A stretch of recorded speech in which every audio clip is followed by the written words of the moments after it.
Could you please state your name and occupation, then state your question? I'm Sakina D'Souza, and I'm a Catholic. I believe Brother Yusuf was a Catholic before. I would like to ask him the simple question. He was brought up like a Catholic, but what made him change? Doesn't he believe that the Messiah is true, or did he ever feel that the religion, Catholic religion, has not brought up any Messiah and the Bible is false? I would like to just know what that means, because he said he was a Catholic before and now he has become a Muslim. What made you change? What was that storyline before? Doesn't he believe that there is a Messiah, or the Messiah had come, saved us, died on the cross? Thank you very much for a good question. I hate to disappoint you, but I wasn't a Catholic. But I was with a Catholic priest the night that he accepted Islam. And I asked him these questions you asked me. Because after all, I was still a Christian, a preacher in Christianity, and I wanted to know why my best friend, a Catholic priest, had converted. That's a pretty weird thing. A Catholic priest is not like a regular preacher in the Protestant religion. A Catholic priest has given up everything.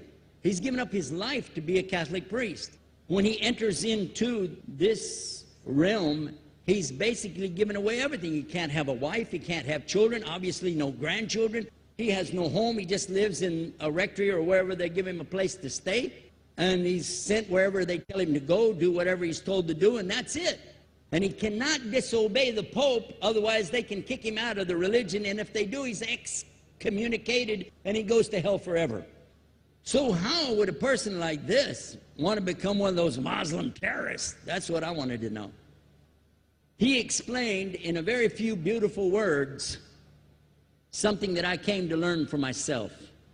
He said that he was sincerely in the Catholic religion because he believed in God, that he had studied, his degree was in theology, and a part of the teaching that they as priests have is to study Islam.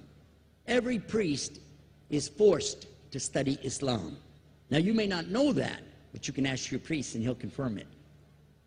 And when you study Islam, even when Islam is taught to you by somebody who hates Islam, as long as they don't corrupt it too far, you can still see the truth in Islam. A classical example happened to me just recently when I was in Saudi Arabia. A friend of mine, very old copy of one of the first Qurans ever translated to English by George Sale.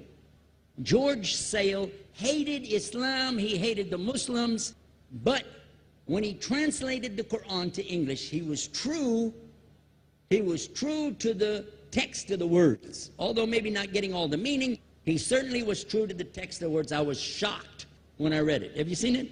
You know what I'm talking about? Amazing. And listen to this. George Bernard Shaw, for instance, is one of many, a long list of people who read this and realized the truth of Islam. When people see the truth of Islam, it can change them if they want to be guided. If they want the truth, it can change them. You might think, I'm a Catholic, I'll never be anything but a Catholic. But I'm going to ask you a question, and I want you to be honest. This is not for you to, start a debate, but just be honest. Was Jesus a Catholic?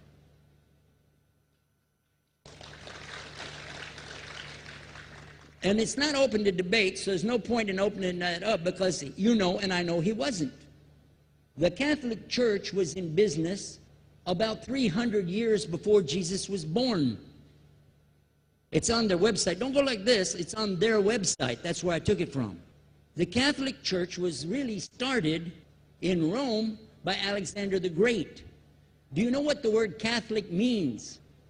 It means universal. It was the universal church for the Roman Empire. If you didn't join it, you could not be a Roman citizen. And it was opposed to the teachings of Judaism and opposed to the teachings of the early Christians for more than 200 and some years. And they were diametrically opposed to each other to the extent that it was the Romans killing the early Christians. Now, if you understand that, and you go to their website and read, they didn't even take over Christianity until the year 325 AD. And when they did, they changed a lot of things, again, referring to their own website. But if you want to check it in Britannica or Americana or grow your encyclopedias, go ahead and read about the Catholic Church. When, in August of 325 AD, at the Nicaea Council, they took over, first thing they said was, let's change the date of the birth of Jesus to be the same date as that of Mithras, which was the god, one of the gods worshipped there, and also the sun god's birthday was the same day, December the 25th, believing it to be the shortest day of the year. And Constantine was a sun worshiper of Sol Invictus. Go to the website, read it for yourself.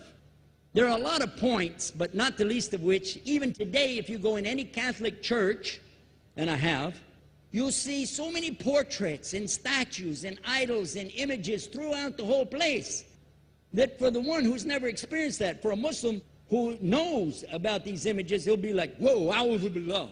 Whoa, what's this? The first time I walked in a Catholic church, I was about 10 years old. I was shocked. I was shocked at the idols and statues everywhere, because in the Protestant religion, we were brought up to believe that the second commandment was just as important as the first commandment. The first commandment in the Bible, in Exodus, is the same as the first commandment in the book of Deuteronomy. It says, I'm the Lord your God that brought you out of the land of Egypt in the house of bondage. You know no other God beside me. Beside me there's no other gods. Thou shalt not have any other gods beside me. How many in this room agree with that commandment? Raise your hand. You notice the Muslims are raising their hand, because it means Ashhadu an la ilaha illallah. That's the first commandment for us as well. The second commandment you have clearly says, thou shalt not make any idol, any graven image of anything that creeps upon the earth, swims in the sea beneath, or flies in the air above. And I was sitting in a church one time, sitting there in the morning service, watching, the preacher talk, and, they go on and on and on, and sometimes you lose your train of thought. I was looking. Whoa! On the front of the podium, there was a fish. A fish. For the symbol, make you fishers of men. They had a fish. I said, whoa. Then I looked up above his head at the big stained glass window, and it had a dove, and he had the olive branch in his mouth. The dove is flying, the bird, I said, whoa. And then I look over here, and there's a cross with a man hanging on it. And I said, wow, they didn't miss a single one. They got them all. Something walking on the earth, something swimming in the sea beneath, something flying in the air above. So look at these two things. Clearly, the first two of the 10 commandments, bang, bang, boom. Because if you said God is more than one, where did you get it from? When Jesus is talking to his own companions and they ask him, what's the greatest commandment? Mark 12:29. Clear. The greatest commandment is to know, O Israel, the Lord your God is one God. And you have to love him with all your heart and all your mind and all your strength. And this is no different from what Prophet Muhammad ﷺ was saying, the same thing to his people.